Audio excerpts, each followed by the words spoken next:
what's up? It's your girl Kia, and you are kicking it with Kia. Different background today. I'm in my mother-in-law's car, which is wonderful because the lighting in this car is fantastic, amazing. So I want to do a video about Tiffany Haddish.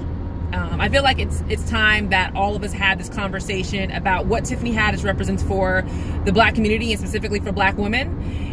And, you know, I know a lot of us don't want to have that conversation because we think she's cute and funny, but I kind of feel like we're at a point where the cute and funny is worn off and she's just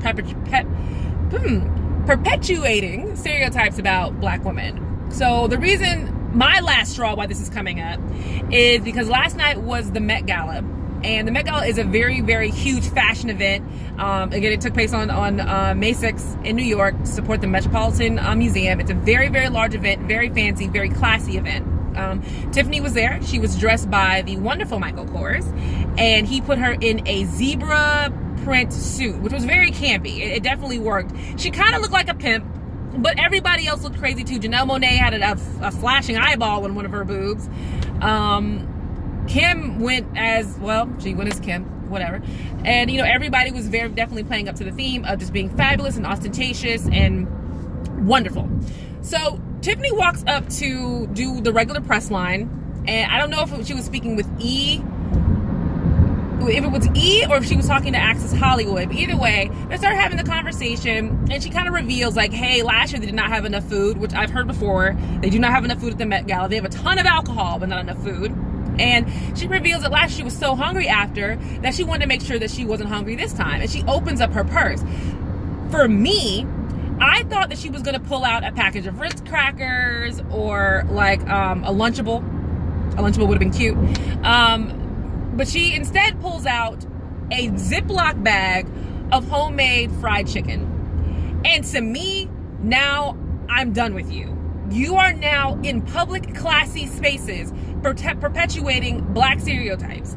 You could have easily pulled out, you know, anything small, extra Tic Tacs, gum, again, a Lunchable, Ritz crackers, a Snickers bar. Anything would have been semi-cute, but you're pulling out a gigantic Ziploc bag of chicken and proud of it that you did it and saying, oh, I got my food. I made this fried chicken. I ain't go to KFC. I made this. Like, it was just so trashy to me. You know, it's like she might as well pull out the grape soda and a piece of watermelon that goes with it. And I was checking Instagram to see if I was the only one that kind of had this feeling that this was a little much. And I wasn't. A lot of Black people are just over her.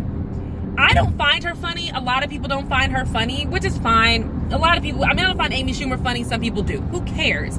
But my issue with Tiffany is that she continues to perpetuate this ghetto girl from around the way kind of stereotype. And we've had a lot of Black actors who've had to play this role, but it's a role they play. It's not their actual lifestyle they're trying to just perpetuate over and over and over again in every situation that they're in. And I was going with Tiffany Haddish from Girls Trip. She was funny because everybody has that homegirl like that. So I get it. But now that we're several movies down the line, she hasn't really. Either she is just being her in movies or she hasn't evolved as an actress. And honestly, I don't know which one's worse. I really don't. It's a very ghetto girl around the way. And there's nothing wrong with that in small doses and knowing your space.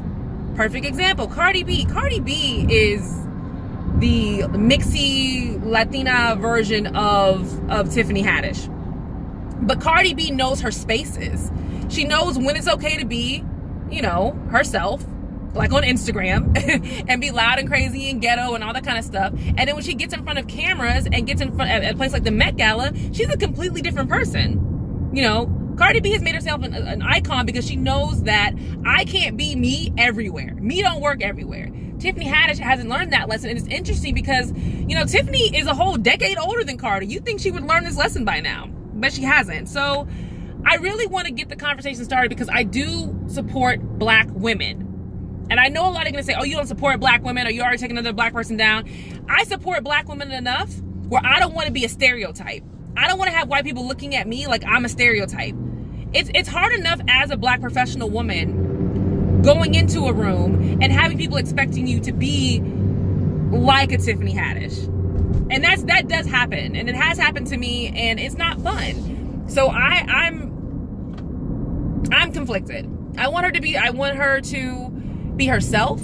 I want her to be successful, but I also want her to tone it down. And I do not know if she can do that and still be successful. So anyway, drop them in the comments. Let me know how you feel about it. Let me know your thoughts. I really want to hear what everybody else thinks. I'm cool with being wrong. I do not care. I just want to see if I'm the only one, or like the people on Instagram, who notice that this has gotten very Step and Fetch It. And if you don't know who Step and Fetch It is, then you might have to Google it. But he was a black dancer back in the day, back in the 20s and 30s, who used to really play up the whole being black thing and eating watermelon and yes a boss and all that kind of stuff. So again, drop down in my comments to get the conversation started. Like and subscribe to my channel. You can find me on Twitter at Kia Shakur, and you can find me on Instagram at I am Kia Giovanni. All right, later.